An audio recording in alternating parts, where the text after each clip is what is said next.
Stevie, tell me about the Signal. I took over from it 8 years ago from Barney Nichols, and he's retiring. He was retiring, and there was no one on the island who wanted to do it, and he was going to give up and left the island without a paper. So I got a few other friends on the island, and we decided to take over. And but Barney wanted to sell it, so I bought it from Barney.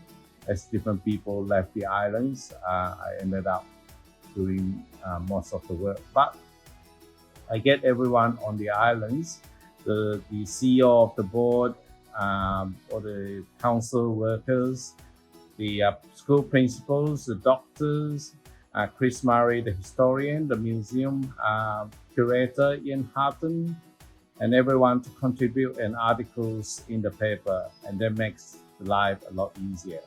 And I just report the news on the island, and it comes out once a month, normally at the end of the month. And and I'm looking to see if the younger generations will be interested to take over. I've been doing it for 8 years, and I hope someone would take over this paper eventually to keep the island news going. You've got quite a digital presence though, haven't you? Yes. We try to encourage as many people to sign on the digital copy. They can get it online. I send it to them once a month, and they just send me their email, and I can send it to them, and they get it on the day it comes out. And I also have a few subscribers who want the hard copy, and I post it to them, and of course they get it when the mail gets delivered to them. And I also sell them around the islands for the tourists and visitors, and also the locals who want the hard copies. How many hard copies are you doing, mate?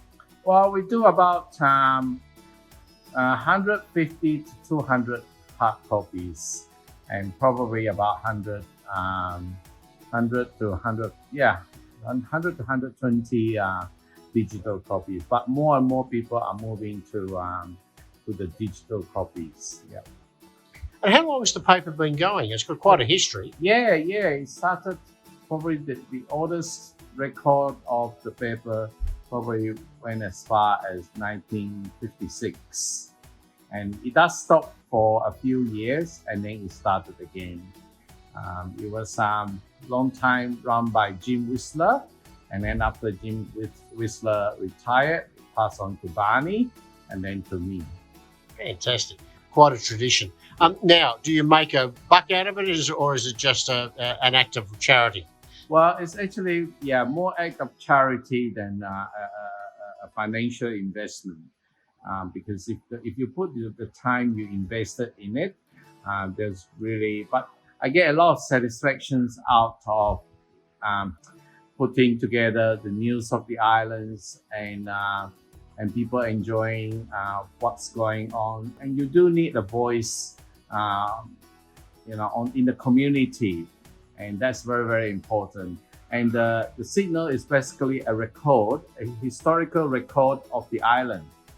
And the museum has kindly scanned every copies of the Signal, and so that anyone who wants to know and read the old Signal can go to the museum and look back at what happened, say 1960s, 1970s, 1980s, and it also recorded who was born, who got married, whose birthday, and who passed away.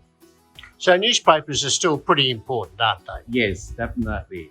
It records the day-to-day life of what's happening on the island, and all the major news, major events, because you get different people expressing different opinions. It can get a bit political sometimes, but that's, it's a democratic voice of the people on the island, and we don't really do any censoring on the island, provided it's fair and reasonable.